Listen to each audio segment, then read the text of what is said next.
Saint Mary's cathedral ബസിലിക്കയിലെ പ്രതിഷേധം അപലപനീയവും നിയമവാഴ്ചയോടുള്ള വെല്ലുവിളിയുമെന്ന് എറണാകുളം അങ്കമാലി അതിരൂപത.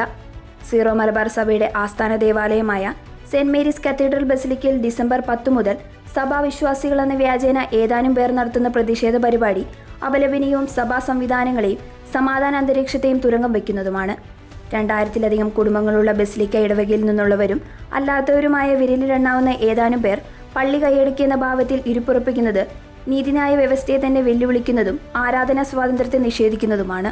സമാധാനം സ്ഥാപിക്കാനുള്ള എല്ലാ ശ്രമങ്ങളോടും നിസ്സഹകരിക്കുന്ന ഇവരുടെ യഥാർത്ഥ ലക്ഷ്യം വിശുദ്ധ കുർബാന അർപ്പണമോ സഭാസ്നേഹമോ അല്ലെന്ന് പൂർണ്ണമായും വ്യക്തമാക്കുന്നതായിരുന്നു തിരുപ്പട്ടദാന ദിനമായ ഡിസംബർ 27-ന് ബസിലിക്ക മുറ്റത്ത് അരങ്ങേറിയ മാന്യതയ്ക്ക് നിരക്കാത്ത പ്രവർത്തനങ്ങൾ. സമാധാനപൂർണ്ണമായി പ്രശ്നങ്ങൾ പരിഹരിക്കപ്പെടട്ടെ എന്ന ആഗ്രഹത്താൽ സംയമനം പാലിക്കുമ്പോഴും സഭാതലവന്റെയും മറ്റു പിതാക്കന്മാരുടെയും ഫോട്ടോകൾ വികൃതമാക്കി പള്ളിക്ക് മുകളിൽ പ്രദർശിപ്പിക്കുകയും തിരുപ്പട്ട സ്വീകരണത്തിലൂടെ ഈശോയുടെ പൗരോഹിത്യത്തിലേക്ക് ആവേശപൂർവ്വം കടന്നുവന്ന നവവൈദികരെ അവഹേളിക്കുന്ന തരത്തിൽ ബാനറുകൾ പ്രദർശിപ്പിക്കുകയും ചെയ്തത് അപലപനീയവും പരിഷ്കൃത സമൂഹത്തിന് ചേരാത്തതുമാണ്.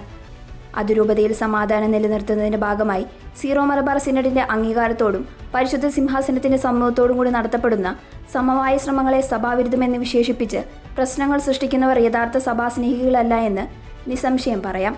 മാന്യതയുടെ അതിർവരമ്പുകൾ ലംഘിച്ചു നടക്കുന്ന ഇത്തരം എല്ലാ പ്രവർത്തനങ്ങളെയും എറണാകുളം അങ്കമാലി അതിരൂപത ശക്തമായി അപലപിക്കുന്നതിനോടൊപ്പം ഉചിതമായ നിയമ നടപടികൾ സ്വീകരിക്കുന്നതാണെന്ന കാര്യവും ബന്ധപ്പെട്ട എല്ലാവരെയും അറിയിക്കുന്നു.